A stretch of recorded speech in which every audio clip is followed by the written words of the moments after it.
تاسو به ګمان کوئ چې دا په هوا کې یو جاز الوزي، خو نه، دا په اصل کې یو ګاډی دی چې الوزي.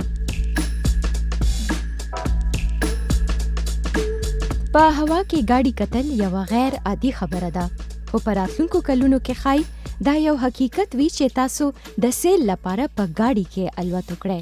دا خبره د کلاین ویژن په نوم د کمپنۍ مشر کوي.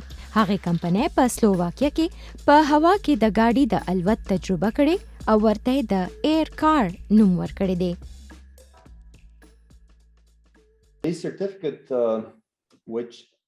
په هوا کې د چلیدو وړتیا سند له 350 څخه زیاتو ساعتونو او ګاډی په هوا کې 200 ځله د الوزولو او راکوزولو وروسته ترلاسه شوی دی.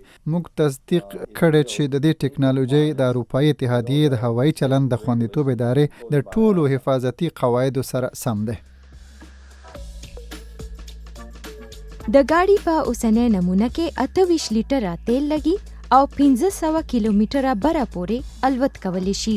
د کمپنۍ مالک وایي چې دا کار لا د مستقبل خبره ښکاري، خو پر اعتماد دی چې په بازار کې وارله مخه اخیستونکي شته. له اندازې سره سم د یو ایر کار قیمت ښایي شاوخوا $6 یا $7 وي.